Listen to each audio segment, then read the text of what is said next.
This story is about a Don family who are having a meeting on the island of Sicily. Massimo is the heir to this Don empire. He saw a beautiful girl by the sea and was captivated by her beauty. Although Massimo had spent time with many girls, there was something special about this one. Seeing her made him very happy. However, he didn't know where she lived or what her name was. Meanwhile, Massimo was about to hug his father, who was happy about a new deal they had closed. Suddenly, someone shot his father, and Massimo lost him. Massimo knew nothing about the business, leaving him an orphan. Now, he had to figure out how to run the business and cope with his father's memories. During the meeting, Massimo kept thinking about the girl. He couldn't get her out of his mind and sent his men to find her.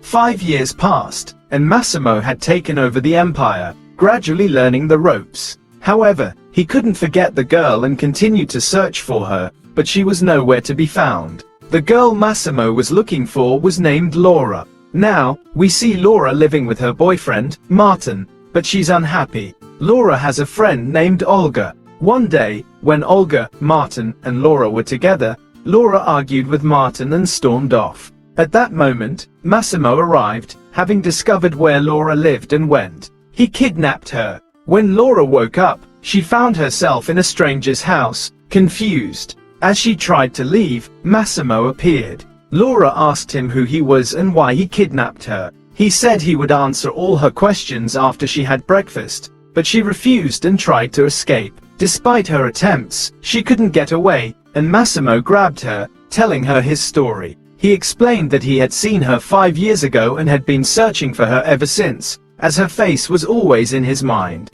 Massimo believed she could heal him after his father's death. He told Laura he would love her, but she said she already had a boyfriend and couldn't leave him. Massimo said she shouldn't worry about Martin. Laura asked what he meant, and Massimo explained that his men had left a letter at Martin's house, in her name, saying she was leaving him and didn't need him anymore. Laura said she wasn't an object to be caged. She said she would never be his, no matter what. Massimo said she shouldn't worry. He wouldn't do anything without her permission. He gave her 365 days, believing she would fall in love with him. If not, he would free her, and she could leave forever. Laura said she would never accept him. She screamed and tried to escape, but it was futile, as Massimo had his men watching her. Laura sometimes thought about tricking Massimo, but she couldn't. She tried to seduce him to escape, but he was no fool. He seduced her back and said he wouldn't touch her until she accepted him. He forced her to go shopping,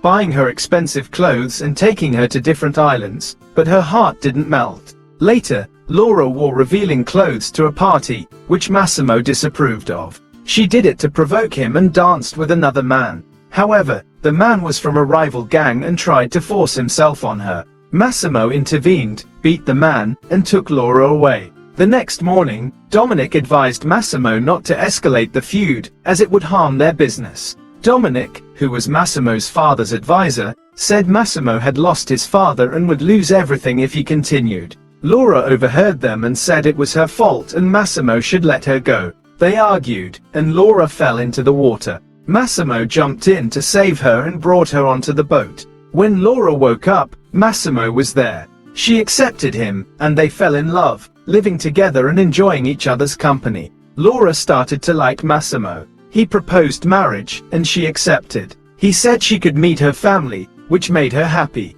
Laura met her friend Olga and told her everything. Olga was shocked and said Laura was marrying a gangster, which was like a prison. She said Laura would be trapped and ruin her life, but Laura only saw Massimo. Martin came to see Laura, but she refused. He explained that he had tried to find her but couldn't. He had only received a letter saying she was leaving. Laura told him it was over. Martin followed her home, and when she opened the door, Massimo was there. Laura was happy to see him, and Martin left. Laura then hit Massimo, angry that he hadn't visited her. They made love again, and began planning their wedding. Laura didn't want her parents to know what Massimo did, so she introduced him as someone else.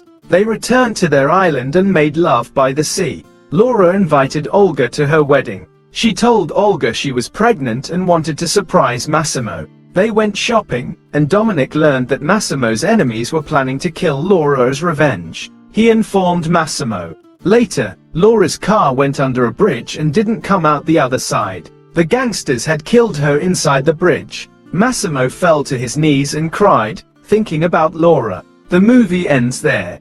Thank you for watching this film. I hope you enjoyed it. Please subscribe to the channel before leaving, and don't forget to hit the like button. Thank you.